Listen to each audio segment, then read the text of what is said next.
Hi, thanks for joining me for Psalm 119 Devos. Today we are doing Yodh. So let's jump right in, and we're going to be looking for confessions. We're going to be looking for prayers, and we're also going to be highlighting those words that mean the Word of God. And so we'll walk through that first, then we'll go back and look at some of the other words and see if we can get more understanding from that. So today it says, your hands made me and formed me. Give me understanding to learn your commands. So the word commands there is the word for the Word of God. So we're going to circle that. And then again, for me, remember when I find a verse that I really love and just kind of jumps out at me, I'll highlight that one. And so I love this verse here. Your hands made me and formed me. And because God's hands made me and formed me, He's the one that can give me understanding. And so that's why I cry out to Him and ask Him for that. And so I love that verse. So I'm going to put a banner around that one, and then I'll color it in later so that it's highlighted a little bit for me. The next verse, may those who fear you rejoice when they see me, for I have put my hope in your word. So there's the word word. So now let's go back and look at these two verses. Are either one of them a confession or a prayer? So the first verse, your hands made me and formed me. Give me understanding to learn your commands. So we can look at that as two, if you want. Your hands made me and formed me. That would be a confession. And then give me understanding would be a prayer. So our prayers, if we go back, our prayers are green and our confessions are yellow.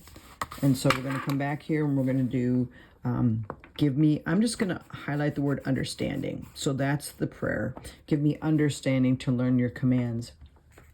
Now the confession, may your hands made me and formed me. If that's something that you feel like you need to confess to remember that God did that, then highlight that.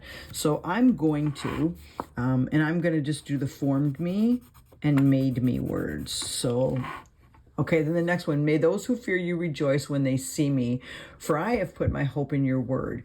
This is what he's asking or wanting for the people to do, but this would be a confession. I have put your hope. I have put my hope in your word. So that would be a confession. Verse 75, I know, Lord, that your laws are righteous. That's a confession. And that in faithfulness you have afflicted me. So first of all, we want to highlight that word. So I know that your laws are righteous and that in faithfulness you have afflicted me. So I'm going to do this here. I know that your laws are righteous. That is a wonderful confession to remind myself that his laws are righteous. And in faithfulness you have afflicted me. That could be a confession. I'm not going to mark that one, but it could be if you wanted it to be. And then 76, may your unfailing love be my comfort, according to your promise to your servant. So the word for law there would be promise. Looks like my red pen is running out. And then may your unfailing love be my comfort. That would be a prayer.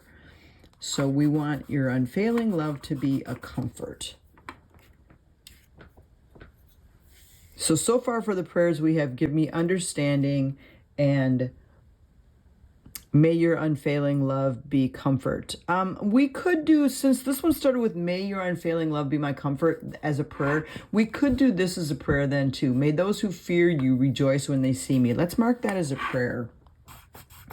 May those who fear you rejoice when they see me. So when people are looking at my life, I want them to rejoice in the Lord is that prayer. And I think that is a great prayer. And then may your unfailing love, there's another prayer. Okay, so now verse 77, let your compassion come to me that I may live, for your law is my delight. So first of all, we have law as the word, but then this is a confession. Your law is my delight. And then this would be a prayer. Let your compassion, I'm just going to highlight the word compassion. Let your compassion come to me. That would be a prayer. And then verse 78, may the arrogant be put to shame for wronging me without cause. That is a prayer. Now, that is a prayer, but I'm not going to highlight it because that is not a prayer that I need to highlight. That I don't feel like I have arrogant that are putting me to shame. So I'm not going to highlight that as a prayer, although it is a prayer, because I'm using this as a Devo, and I want those prayers to at least apply to me, and I don't feel like that one does. But the confession, I will meditate on your precepts, is a great confession, and then precepts would be our word. May those who fear you turn to me, those who understand your statutes. Now, this again would be a prayer of the person that wrote it. May those who fear you turn to me. And again, if this was David writing this, let's just say he's the king, so then he would want those, his people turning to him. Again, that is a prayer. I'm not going to highlight that prayer again because I don't feel like that's something that applies to me right now. May I wholeheartedly follow your decrees that I may not be put to shame. That is an amazing prayer. So may I wholeheartedly follow. And then decrees is our word there. So we're going to highlight that. Okay. So now let's go back and let's look at some of the other words that we may want to look up and write down what these words mean. So your hands made me, informed me, give me understanding to learn your commands. Now the word understanding kind of hit me and I was like, oh wait, I think we've looked that up before. So then what we're going to do is we're going to go back and we're going to look because I think we have looked up the word understanding. So I'm looking at definitions. Here, understanding, we did it when we did delet. So understanding is the word bin. It means to discern, to diligently consider, and to act wisely. So when we look at this, it says, give me understanding to learn your commands. We're saying, give me understanding, give me discernment, help me act wisely so that I can learn your commands. So that's the word bin. And I'm just going to come over here. I think I'm going to write it right along there. So I'm going to write B-I-N, bin, so that I remember that that is the word for understanding. And I can always go back and look at that definition again. And then the word commands here is mitzvah. So I'm going to just write down mitzvah there.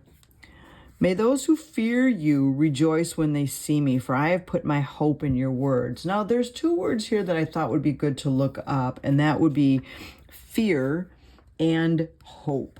I want to know what those mean. So we're going to look up fear and we're going to look up hope because I think those are, again, often seen in the Psalms, and I think it would be good for us to look them up. So I'm going to take my book and I'm going to fold it back like this because it helps me to just see the one end, and I'm actually going to clip this open so that we can work without it flopping on us. So the word fear is Strong's number 3373, and it's the word yareh. Now, we have seen this often when we have looked up other psalms, and this actually means reverence. It does mean fear, but we want to get that word reverent in here because it's more about, I don't like the shadow this is causing. It's more about this reverential awe of God than it is about being afraid of God. So I am also going to write the word awe because that helps me to understand that word better. And then the word hope is 3176, and it is the word yakal, Y-A-C-H-A-L, yakal, and it means to wait expectantly. So we're going to write to wait expectantly. So when I hope, I'm not just wishing that something happens. I know it's going to happen when we're talking about the Lord. So we're saying, your hands made me, informed me, give me understanding. So that give me discernment to act wisely on your commands. And then may those who have reverential fear of the Lord rejoice when they see me. So when they're looking at my life as I walk with the Lord, for I am waiting expectantly in your word. Like, I know what your word is, and I believe it, and I know that it's going to come to pass, is basically what he's saying there. And the word for word there is the word debar. I know, Lord, that your laws are righteous. Now remember, whenever we see that word righteous, this is usually the word mishpat, and it is. So we often have tzedek and mishpat together. And again, if you just want to write that, it's tzedek is this word here. We've seen it many times, T-S-E-D-E-Q, tzedek. And that's just your righteous laws. I know, Lord, that your laws are righteous. And then in faithfulness, you have afflicted me. Well, that made me pause again and think, what is the word faithfulness? So in faithfulness, you afflicted me. And that word afflicted is the same word afflicted that we studied the last one. And afflicted means to be bowed down, to become low, or to be humbled. So I wanted to look up the word faithfulness and see what that meant, so that maybe this gives me a little bit of understanding about how in faithfulness, let's underline that word. And then we looked up fear and hope. So we're going to underline those. And I'm going to come back up here to my list, and I'm going to write faithfulness, because I want a little bit more understanding on how God's faithfulness, in faithfulness, he afflicted me. So this is another word that we've seen often in the Psalms. It's 530, and it's emunah, E-M-U-N-A-H, emunah. And this means infidelity. So that's like loyalty. That's what that word means. This word can also mean truth, steadfastness, and firmness.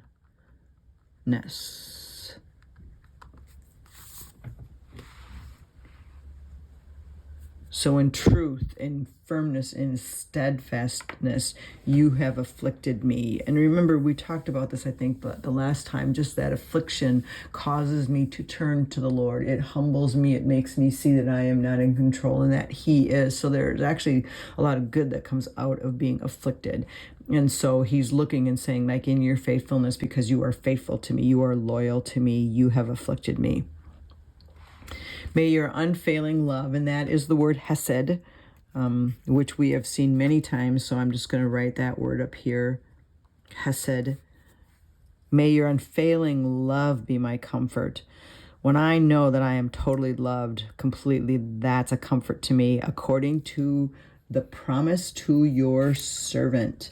And that word promise there is imra. And then we talked about this word servant too.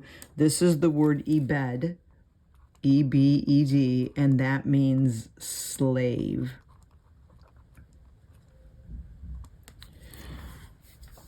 Verse 77, let your compassion come to me that I may live, for your law is my delight. And the word law there is Torah.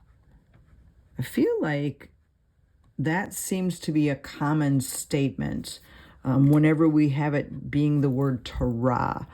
So let's go back and look at that for a second, because that just makes me kind of go, All right, so look at, here's tet, and we have I delight in Torah. Your Torah is precious to me. So it's interesting that we're seeing that word, and he's saying it, I will not forget your Torah. I want to keep your Torah. Interesting just to kind of look at some of that and go, He often is saying he wants to delight in the Torah. I just find that interesting, because I wonder sometimes, how much do I delight in the Torah? And Or do I only delight in certain parts of the word, So I think that's kind of a convicting statement to kind of go, let me think on that for a moment. 78, may the arrogant be put to shame for wronging me without cause. There was nothing in there that I felt like I needed to look up. I understand what he's talking about. Again, if we're talking about this being written by someone that's a king or in charge or whatever, then there are going to be people that are coming against him. But I will meditate on your precepts. Now, this word meditate is the word siach, which we have seen before to mean meditate, and it means to mull, to chew on, to even speak out loud. And I will meditate on your piquud, Piqquud.